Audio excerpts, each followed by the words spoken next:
اسلام میں سب سے اہم خوشیوں کے موقع کون سے ہیں جس کو سیلیبریٹ کرنا چاہیے؟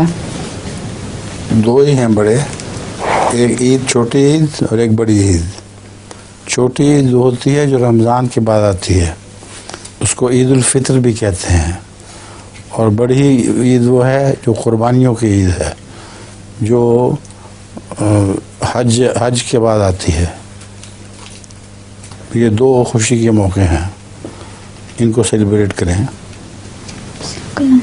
حضور کچھ اس کے علاوہ بھی کوئی خوشی کے موقع ہے جو سیلیبریٹ کرنا؟ اس کے علاوہ ہمیں حضرت مسیح علیہ السلام سے پتہ چلتا ہے کہ کوئی اگر قرآن کریم ختم کرے تو اس کی آمین کو سیلیبریٹ کرنا چاہیے۔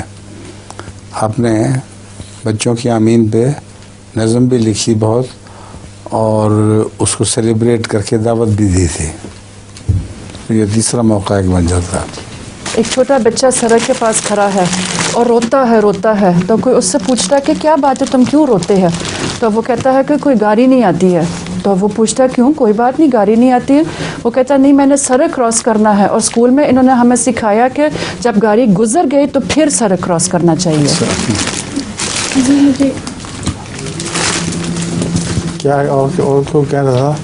حضور مجھے ایک آتا ہے، یاد آیا ایک اور لطیفہ۔ یاد آ گیا؟ سنا دیں۔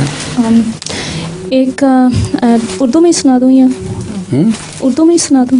سنا دیں۔ حضور ایک آدمی ایک ہیلمٹ کی دکان میں جاتا ہے اور پوچھتا ہے دکاندار سے کہ اس ہیلمٹ کی کیا قیمت ہے؟ تو وہ کہتا ہے کہ اس کی 5,000 روپے قیمت ہے۔ پھر وہ کسی اور ہیلمٹ کی قیمت پوچھتا ہے تو وہ کہتا ہے کہ اس کی قیمت 3,000۔ پھر ایک اور کی پوچھتا ہے تو وہ کہتا ہے کہ 2,000 روپے۔ تو وہ کہتا ہے آپ کے پاس اتنے مہنگے ہیلمٹ ہے، کوئی سستا نہیں ہے؟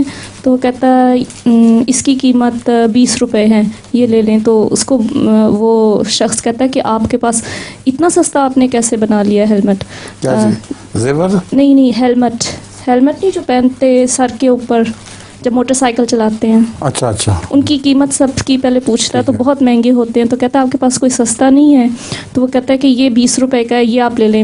تو وہ شخص جو خریدنے والا کہتا ہے کہ اتنا سستا آپ نے کیسے بنا لیا، یہ باقی تو اتنے مہنگے ہیں۔ تو دکاندار جو اس کو بہت سخت غصہ چڑھتا ہے، وہ کہتا ہے کہ آپ کو پتہ ہے ہم نے ایک تربوز لیا، اس کو آدھا کیا اور اس کا گودا نکال کے تو پھر اس کا ہیلمٹ بنا دیا، اس لیے سستا ہے۔ اچھا، یہ آپ نے سنا ہے وہ ایک عورت بیچاری نے کو رستہ پار کرانا تھا، ایک اسکول کا لڑکا تھا جو لیٹ ہو گیا، تو ماسٹر نے پوچھا تم لیٹ کیوں ہو گیا؟ اس نے کہا ماسٹر جی ایک بوڑھی عورت بیچاری رستہ اس کو پار کرانا چاہتا تھا، اور بڑی مصیبت سے اس کو میں نے سڑک کے پار کرایا۔ تو اس نے کہا اس میں اتنی دیر کیوں لگ گئی؟ اس نے کہا اس لیے دیر لگی کہ وہ پار نہیں جانا چاہتی تھی۔ وہ بہت زور مار رہی تھی کہ میں یہاں کراؤ پار، میں پھر بھی زبردستی پار کرا دیا۔